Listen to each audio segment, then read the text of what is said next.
क्या वाकई बदलने वाला है देश का नाम? ये सवाल इसलिए क्योंकि G20 समिट में शामिल होने आए राष्ट्राध्यक्षों, डिप्लोमेट्स को भारतीय राष्ट्रपति की ओर से जो निमंत्रण पत्र भेजा गया है उसमें प्रेसिडेंट ऑफ भारत लिखा हुआ है। इससे पहले ऐसा कभी नहीं देखा गया है।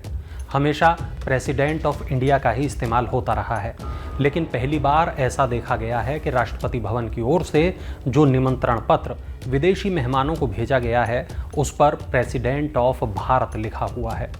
अब तमाम सवाल उठ रहे हैं। सवाल ये कि क्या वाकई देश का नाम बदलने वाला है? क्या संसद का विशेष सत्र इसीलिए बुलाया गया है? क्या वाकई सरकार इसकी तैयारी कर रही है? सवाल तो कई हैं, लेकिन क्या सरकार के लिए देश का नाम बदलना कोई आसान काम है? अब जब ये खबर सुर्खियों में आई तो विपक्षी दलों ने सरकार को घेर लिया। कांग्रेस के नेताओं के एक के बाद एक बयान आने शुरू हो गए। बाकी विपक्षी दलों के बड़े नेताओं ने भी केंद्र सरकार पर हमला करना शुरू कर दिया। इसके बाद तो बीजेपी के नेता भी मैदान में उतर आए। जुबानी लड़ाई अब दोनों ओर से शुरू हो गई। आरएसएस प्रमुख मोहन भागवत भी भारत शब्द के पक्ष में अपनी राय रख चुके हैं। खैर, राजनीति अपनी जगह, लेकिन किसी देश का नाम बदलना इतना आसान भी नहीं। 18 सितंबर 1946 को इसी मुद्दे पर देश की संसद में तीखी बहस हुई थी। आखिरकार संविधान के अनुच्छेद 1 में लिखा गया कि इंडिया दैट इज भारत, यानी इंडिया जिसे भारत के नाम से भी जाना जाता है। लेकिन क्या अब 77 सालों के बाद इंडिया शब्द हट जाएगा? अगर सरकार ऐसा करती है तो उसे संविधान के अनुच्छेद 1 में संशोधन करना होगा।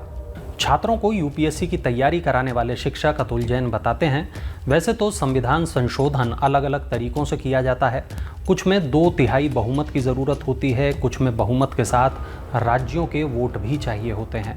लेकिन अनुच्छेद 1 में बदलाव केवल संसद सदस्यों के वोट से ही किया जा सकता है।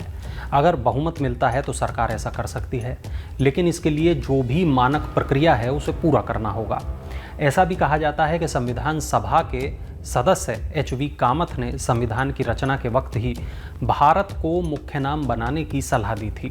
मीडिया रिपोर्ट्स में ऐसा बताया गया है कि इस मुद्दे को लेकर कमलापति त्रिपाठी और डॉक्टर भीमराव अंबेडकर के बीच हल्की नोकझोंक भी हुई थी।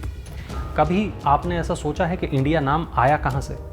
ऐसा कहा जाता है कि जब ग्रीक लोग भारत आए, यानी जब यूनान के लोग आए, तो उन्होंने इंडिया शब्द का इस्तेमाल किया।